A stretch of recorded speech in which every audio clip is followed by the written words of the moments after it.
ay gagawa ng Macedonia.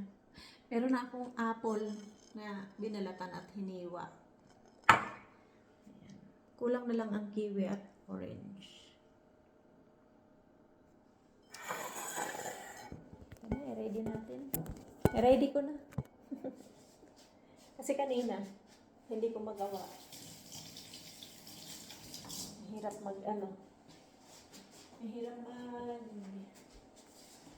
mag-video. Ang hirap mag-video.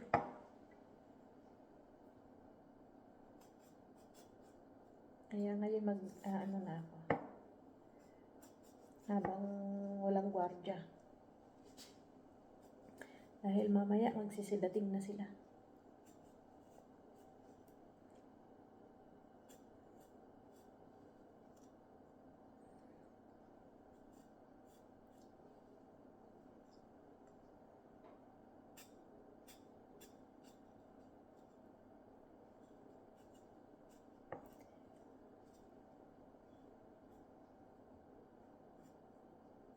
Ito ay galing doon sa tanim nila sa kampanya sa probinsya.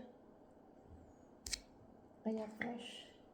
Kahit na parang malambot pa siya. Parang malambot na siya pero matigas. Kasi nga walang halong chemical. Walang walang injection. Kasi guys, yung mga ibang kung napapansin nyo, parang fresh. Tapos, kapag tumagal na, makikita nyo yung injection, nakakita na ba kayo doon? Yung parang nasira yung gulay kasi may injection yung gulay.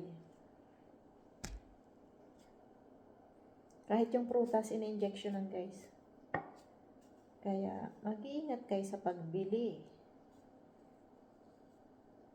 Kapag na-stock, makikita nyo yung pag nasira na, yung parang pinagdaanan ng tubig. May mga bakas ng tusok yung gulay at saka prutas. Lagi akong nakakakita niyan eh. Minsan papakita ko kapag natsyempohan ko.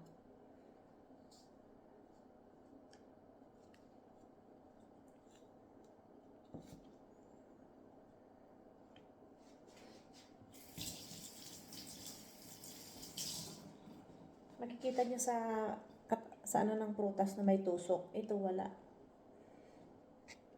Tsaka kahit nahinog na yan, pa rin siya.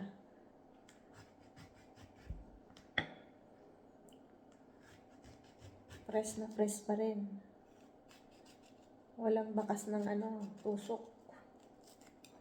Tusok ng karayom. Lalo na guys sa mga export na prutas. May mga tusok ng karayom.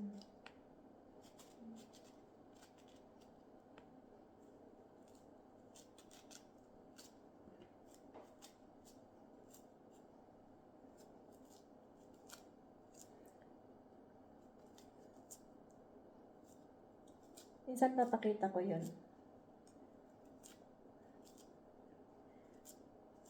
Bumibili kasi minsan kami ng gulay, minsan sa prutas. Pag matagal bago, halimbawa na-stock siya. Makikita mo may tusok. Kaya siya nasira. Kasi may tusok. May nakatusok na may bakas ng tusok ba? Tinusok ng karayom. Karayom yung pinagtutusok.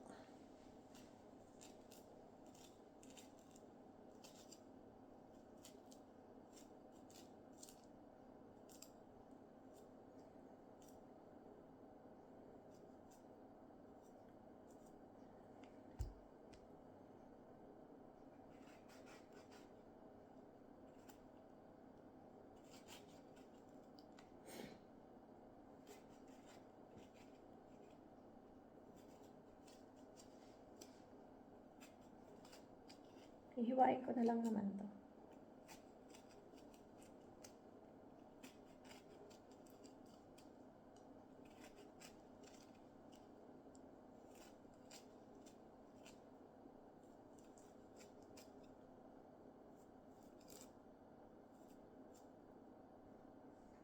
Ayan.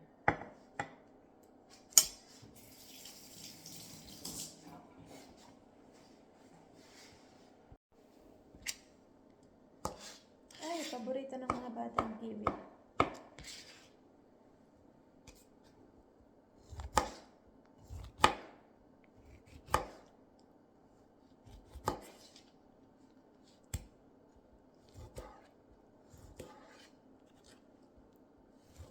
Ganito lang kasimpleng gumawa ng Macedonia.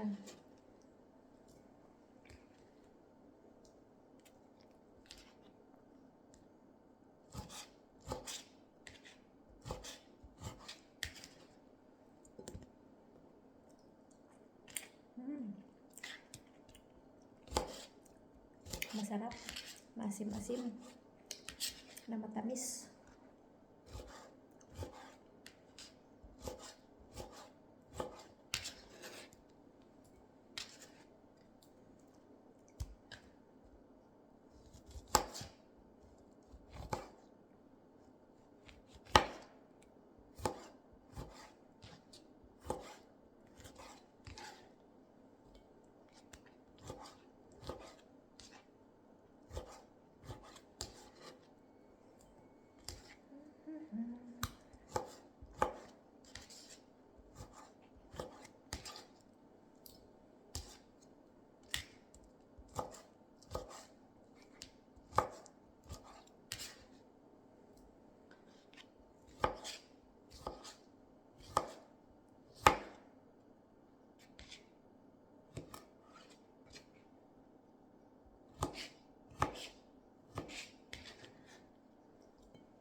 Ngayon guys, ako ay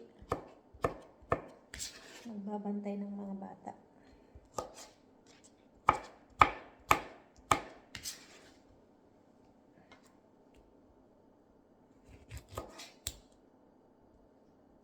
Kainin ko nga to.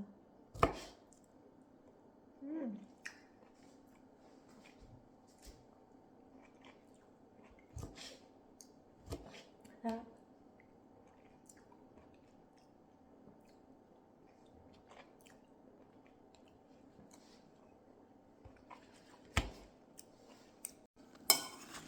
Ayan, haluin ko na at mamix na.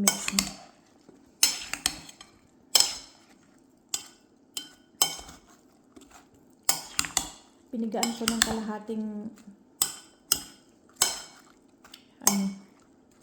orange. Pero dapat lemon eh. Wala kaming lemon. Kaya orange lang piniga ko.